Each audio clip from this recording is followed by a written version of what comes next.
क्या आपकी तबीयत खराब है क्या? हाँ बहू, तबीयत थोड़ी खराब लग रही थी, इसलिए नींद से उठकर सीधा यहाँ चली आई। अब धूप की गर्मी में शरीर थोड़ा अच्छा लग रहा है। कुछ काम था क्या बहू? तुम कुछ कहना चाहती हो? हाँ माँ, बात ये है कि घर में खाना बनाने के लिए कुछ भी नहीं है। मैं समझ नहीं पा रही कि क्या खाना बनाऊं। और आपके बेटे तो अभी तक काम से लौटे ही नहीं हैं। अगर वो काम से लौट आते तो कम से कम हाथ में कुछ तो लेकर आते। अब सुबह से दोपहर होने को है, हम सब भूखे हैं। सुबह उठकर तालाब के किनारे शाक सब्जी तोड़ने गई थी। वहाँ जाकर देखा रोहन की माँ सारी शाक सब्जी तोड़ कर ले गई। अरे अभी तो कुछ ही दिन हुए हैं, तुम बहू बनकर इस घर में आई हो और तुमने अभी से ये सब काम शुरू कर दिया बहू। ये सब तुम्हें शोभा देता है क्या? क्या करूँ माँ, पेट की भूख किसी से सहन होती है क्या? और आपकी तबीयत भी तो ठीक नहीं है, उन्हें भी तो काम नहीं मिल रहा है। मुझे तो कुछ न कुछ करना ही होगा ना। और सुनिए माँ, लोग क्या कहेंगे ये बातें छोड़ दीजिए। कोई हमें आकर खाना नहीं खिलाता, हमें अपना खाना खुद ही खाना है। सचमुच बहू, तुम्हारी तरह अच्छी और लक्ष्मी जैसी बहू मिलना मुश्किल है। तुम हमारी कितनी चिंता करती हो। सचमुच भाग्य से भी ऐसी बहू नहीं मिलती। तुम लंबी उम्र जियो बहू, बहुत साल जीवित रहो बेटी। आपकी जैसी सास पाकर मैं भी कम भाग्यशाली नहीं हूँ माँ। माँ आप यहाँ थोड़ा आराम करें, मैं घर जाती हूँ। जाकर देखती हूँ वो भी थोड़ी देर में आ जाएंगे। अगर वो अपने साथ कुछ लेकर आए तो मैं खाना बनाकर आपको और उनको खाना देती हूँ, ठीक है? ठीक है बहू, तुम घर जाओ, मैं यहाँ थोड़ा बैठकर आराम करती हूँ। आप आ गए हो? कुछ लाए हो खाना बनाने के लिए? सुबह से चूल्हा नहीं जला। माँ की तबीयत भी तो ठीक नहीं है, अगर ठीक से खाना नहीं खाएंगी तो वो और बीमार पड़ जाएंगी। हाँ भाग्यवान, मैं आ गया हूँ और थोड़ा सा काम किया था, इसलिए कुछ बाजार करके ले आया हूँ। रसोई में जाकर देखो, कुछ बैंगन और आलू रखा हूँ, उन्हें काट कर खाना बना लो। ठीक है, फिर मैं थोड़ी देर में खाना बना दूंगी। और सुनो, कहीं कोई काम मिला है क्या? नहीं नहीं, सही से तो ऐसा कोई काम नहीं मिला है। एक काम मिला है, वो भी 15 दिन के लिए। इसके बाद मुझे कोई और काम करना होगा। हाँ ठीक है, खड़े खड़े बात कर रहे हो, बैठो ना, थोड़ा बात करें। सारा दिन तो तुम्हारे साथ दो बातें करने का समय ही नहीं मिलता। लो भाग्यवान, बैठ गया, बोलो क्या बात कहना चाहती हो? जरा जल्दी बोलो भाग्यवान, तुम्हें तो फिर खाना बनाने जाना है, बहुत भूख भी लग रही है। बात ये है कि अभी कुछ दिन ही तो हुए हैं, मैं इस घर में बहू बनकर आई हूँ, इसलिए तुमसे एक बात कहना चाह रही थी, पर कह नहीं पाती। कहूँ क्या? मुझे बहुत डर लगता है। अरे भाग्यवान, डरने की क्या बात है? अगर तुम्हें कुछ पूछना है तो मुझसे खुलकर बोलो, मैं सारे सवालों का जवाब दूंगा। माँ बता रही थी कि तुम दो भाई हो ना, और माँ भी तो हमारे साथ रहती हैं। तुम्हारा बड़ा भाई इतना अमीर होने के बावजूद माँ की कोई खोज खबर नहीं लेता। उस दिन वो हमारे घर के पास से गुजर रहा था, फिर भी उसने हमसे कोई बात नहीं की। अच्छा, क्या तुम्हारा उसके साथ किसी वजह से मनमुटाव हो गया है क्या? वो हमारे साथ ऐसा क्यों करता है? और सबसे बड़ी बात, तुम्हारे पिता तो बहुत अमीर व्यक्ति थे, तो उनके हिसाब से तुम दोनों भाइयों को आर्थिक रूप से संपन्न होना चाहिए था।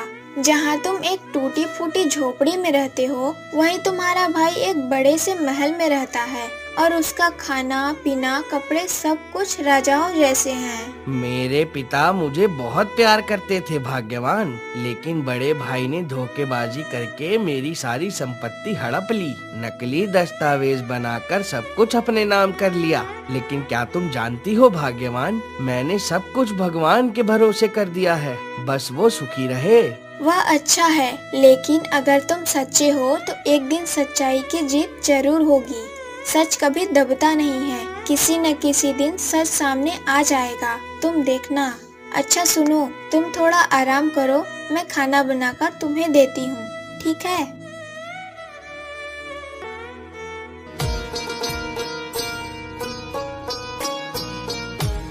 हाय रे भगवान, इन कुछ आलूओं से मैं क्या खाना बनाऊं? ये तो हमारे एक समय के लिए ही हैं और रात को क्या खाएंगे यही समझ नहीं आ रहा। जो काम वो शुरू कर रहे हैं उसमें तो उन्हें बहुत कम पैसे मिलते हैं। ऐसे में हमारा घर कैसे चलेगा यही मैं समझ नहीं पाती। घर तो टूटा फूटा है ही और रसोई की हालत ऐसी है कि कभी भी सिर पर गिर जाएगी। हे भगवान, हमें थोड़ा सुख दिखाओ। मेरा पति तो बहुत अच्छा इंसान है, तुम उसे दुख क्यों दे रहे हो? खैर, पहले इनसे तो खाना बनाऊं और मैं तो कच्चू की साग भी बहुत अच्छी बनाती हूँ, तो तालाब पर जाकर कच्चू के पत्ते तोड़कर लाऊंगी और उसे उबालकर शाम का खाना बना लूंगी।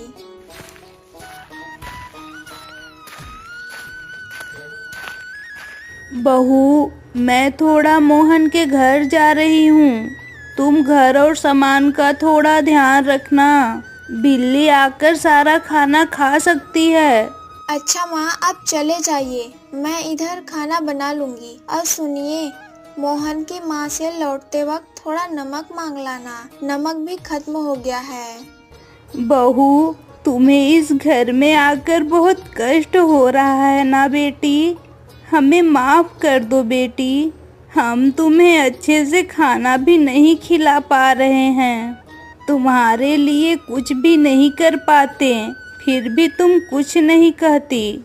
सारा दिन तुम हमारे लिए चिंता करती हो कि हमारे लिए क्या करूं, क्या नहीं करूं। सुनिए माँ, आप तो जानती हैं मेरी माँ नहीं है। जिस दिन आपको पहली बार देखा था उस दिन से मुझे न जाने क्यों आप अपनी माँ जैसी लगी। उसी दिन मैंने कसम खाई थी कि चाहे कुछ भी हो जाए, अगर शादी करूँगी तो आपकी बहू बनकर ही आऊँगी। माँ, अब मैं ये बता देती हूँ, अगर आप इन सब बातों की चिंता करके अपनी तबीयत खराब करेंगी तो अच्छा नहीं होगा। हमारे पास खाने की कमी है, कपड़ों की कमी है, तो क्या हुआ माँ? सुख और प्यार की तो कोई कमी नहीं है। सचमुच बहू, मेरी एक बड़ी बहू भी है, वो मेरी कभी खोज खबर नहीं लेती और लेगी भी क्यों? मेरा बड़ा बेटा ही मेरा खोज खबर नहीं लेता। तुम मेरी बहू नहीं, मेरी बेटी हो, मेरी बेटी। अब मैं जा रही हूँ बहू, तुम धीरे धीरे खाना बना लेना।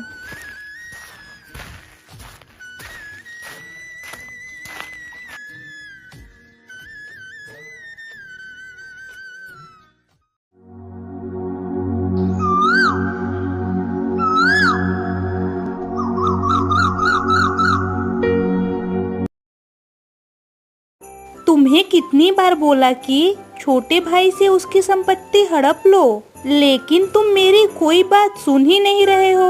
क्या तुम कानों से बहरे हो या गूंगे हो कि कुछ बोल ही नहीं सकते और मुझे भी कुछ नहीं बताते? तुमसे ना हो तो मैं जाकर हड़प लूं। सारा दिन तो पैसे कमा रहे हो, ये काम वो काम। अगर मैं तुमसे वो काम करने को बोलूं तो तुम चुपचाप रह जाते हो। मेरी बातों की तुम्हारे लिए कोई कीमत नहीं है क्या? अरे भाग्यवान, धीरे बोलो ना, कोई सुन लेगा। वैसे ही मैंने धोखे से छोटे भाई की सारी संपत्ति हड़प ली है और फिर जाऊं उस टूटी फूटी झोपड़ी को लेने? मेरा मन नहीं कर रहा है। अगर जाना है तो तुम जाओ, मैं आज शहर जा रहा हूँ, इसलिए नहीं जा सकता। उनके टूटी फूटी झोपड़ी के पीछे जो आम का बगीचा है उसे तो मैं कुछ दिन पहले ही हड़प लिया। बाकी बची वो छोटी सी झोपड़ी, उसे हड़प कर क्या होगा? छोटी सी जगह है, ऐसी जगह तो मेरे पास ढेर सारी है। ओह, वो जगह तुम्हें छोटी लग रही है? झोपड़ी के साथ आंगन और बाकी जगह कितनी है? तुमने ठीक से देखा ही नहीं है। मैंने अपने बड़े भाई से वादा किया है कि वहाँ उसे एक तालाब खुदवा कर दूंगी, वो वहाँ मछली पालन करेगा। तुम्हें सारी जिंदगी समझाऊं तब भी कोई फायदा नहीं है। मुझे ही उनके घर जाना होगा, उन्हें अच्छे से धमका कर आऊंगी तो सब ठीक हो जाएगा। और तुम हमेशा नहीं देखते, वो तुम्हारी बूढ़ी माँ हमेशा तुम्हारे छोटे भाई के पास ही रहती है, तुम्हारी हालचाल भी एक बार नहीं लेती।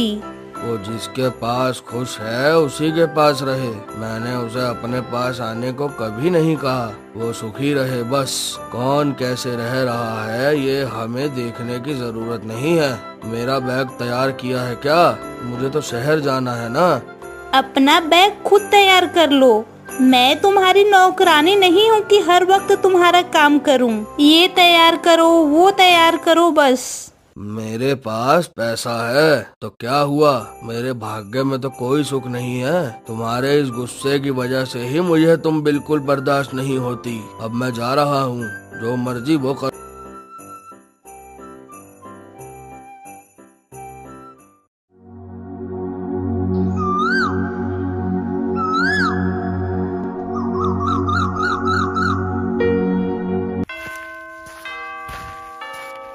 घर में कोई है? बाहर निकलो, मुझे तुमसे कुछ बात करनी है। कोई है घर में?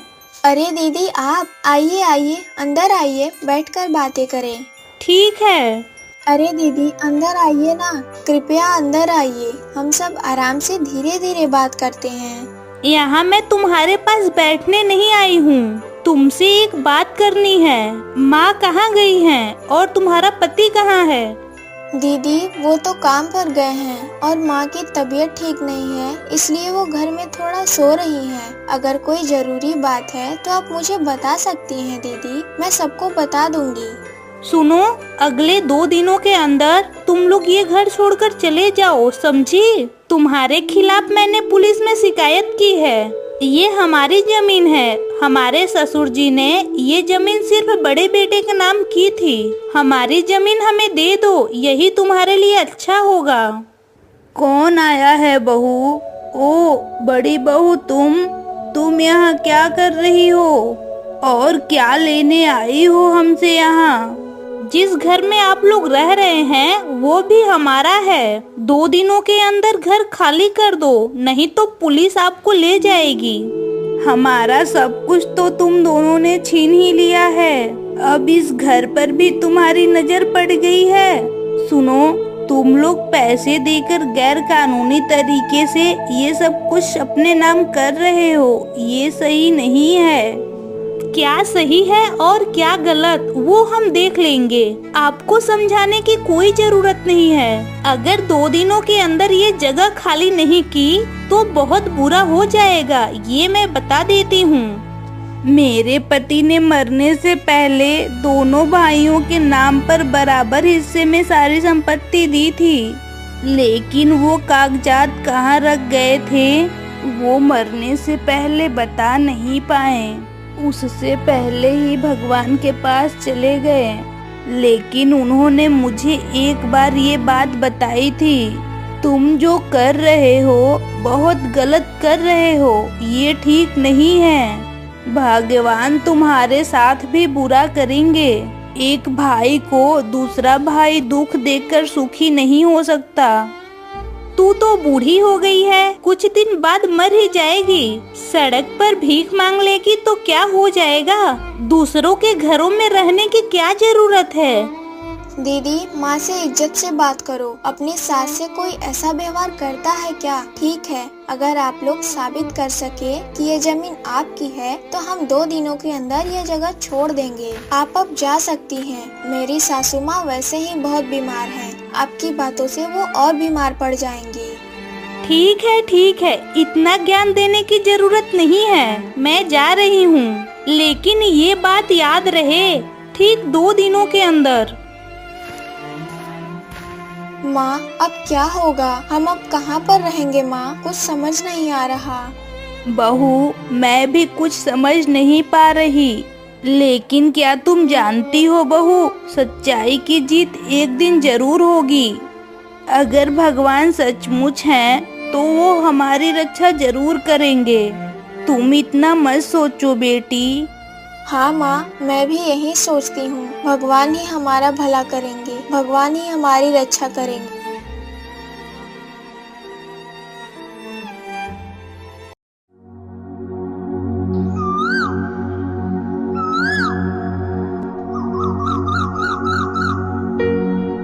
मैं गलत नहीं हूँ तो ये राजू का ही घर है ना? और तुम ही शायद राजू हो। हाँ साहब, मैं राजू हूँ। लेकिन क्या हुआ साहब, मैंने कुछ किया है क्या? नहीं, तुमने कुछ नहीं किया, वो तो मैंने किया है। तुम अपने बड़े भाई की जमीन पर गैर कानूनी तरीके से घर बनाकर रह रहे हो। ये गैर कानूनी है। अभी इस घर को छोड़कर चले जाओ, नहीं तो मुझे तुम्हें गिरफ्तार करना पड़ेगा। ये क्या बात कर रहे हैं साहब? मेरे बेटे को आप नहीं ले जाएंगे, ये हमारा अपना घर है।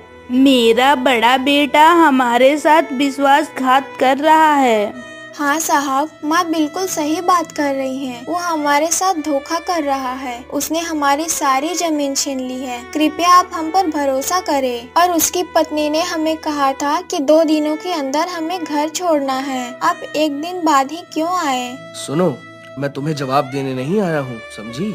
इंसानियत के नाते तुम्हें 1 दिन का और समय दे रहा हूँ। कल सुबह उठकर अपना सामान बांधकर यहाँ से चले जाओ, और अगर तुमने ऐसा नहीं किया तो कल मैं सबको गिरफ्तार करूँगा। फिर तुम जेल में आराम से रहना।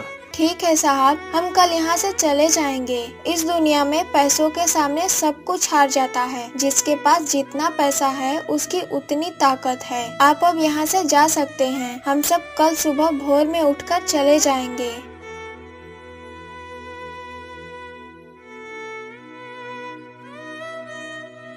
माँ, मैं थोड़ा मोहन के घर जा रही हूँ। खाने के लिए चावल भी नहीं है। उनके पास से थोड़ा चावल उधार ले आऊंगी। आपको तो कम से कम कुछ खाना देना है। आपकी तबीयत भी तो बहुत खराब है माँ। बहू, मेरे लिए और कितना भाग दौड़ करोगी? अपने पर भी थोड़ा ध्यान दो बेटी। हम तो सब कुछ खो चुके हैं। जा बेटी, सावधानी से जाना।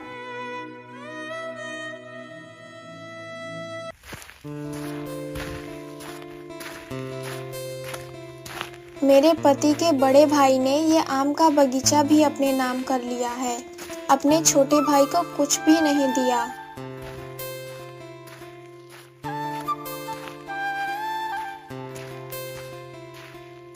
अरे अरे, इस आम के पेड़ के पीछे एक गड्ढा है और उसमें एक संदूक जैसा कुछ है। ये क्या है? ये तो संदूक जैसा लग रहा है। इसे धीरे धीरे इसे बाहर निकालो तो। ओ, इस संदूक के अंदर एक कागज जैसा कुछ दिख रहा है। इसे निकाल कर देखूं कि इसमें क्या लिखा है। ये तो एक दस्तावेज लग रहा है। कहीं ये वही दस्तावेज तो नहीं जो मेरे ससुर जी ने छिपा कर रखा था। मुझे अभी घर जाना होगा। घर जाकर उनके साथ बातें करनी होंगी।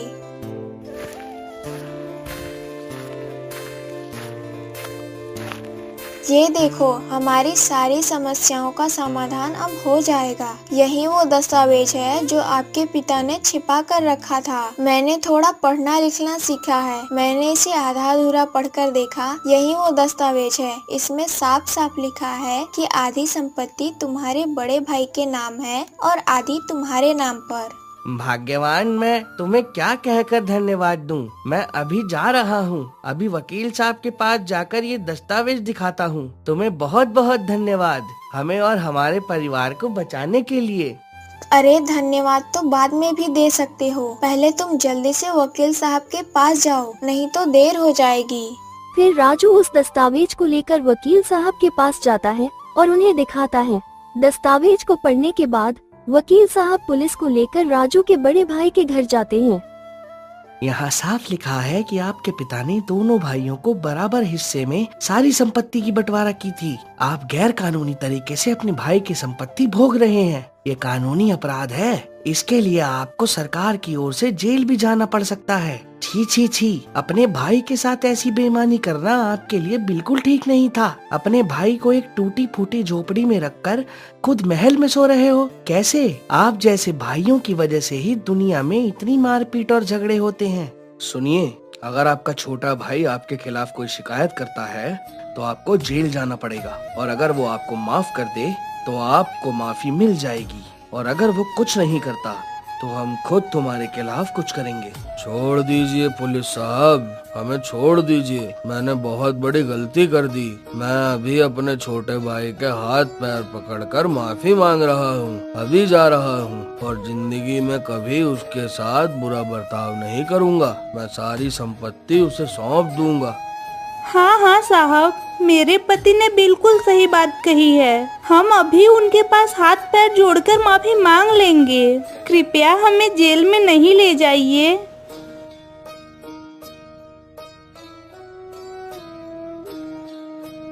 भाई रूपा, तुम लोग हमें माफ कर दो। हमने तुम्हारे साथ बहुत बड़ा अन्याय कर दिया है। झूठे कागजात बनाकर तुम्हें संपत्ति से अलग कर दिया है। जब आपने अपनी गलती खुद समझ ली है तो इससे अच्छी खबर और कुछ नहीं हो सकती। बहन, तुम एक गरीब परिवार की बेटी हो सकती हो, लेकिन मैं तुम्हारे नाखून की भी बराबर नहीं हूँ। तुम कितने अच्छे से मुझसे बात कर रही हो, जहाँ हमने सारी जिंदगी तुम्हारे साथ अन्याय किया है। भाई हमें माफ कर दे तू। मैं अब सारी संपत्ति तुझे सौंप रहा हूँ। मैं गांव छोड़कर चला जाऊंगा। नहीं भैया, संपत्ति सिर्फ मेरी नहीं है, हम दोनों की है। इसलिए हम सारी जिंदगी एक साथ रह सकते हैं। भाई से बढ़कर इस दुनिया में कोई रिश्ता नहीं है। हमारे साथ नहीं रह पाओगे क्या? आप दोनों, हम दोनों और माँ, कितना सुंदर हमारा परिवार है। क्यों नहीं रह पाएंगे भाई, जरूर रह पाएंगे। हम सारी जिंदगी एक साथ ही रहेंगे। मुझे माफ कर दो भाई, मुझे माफ कर दो।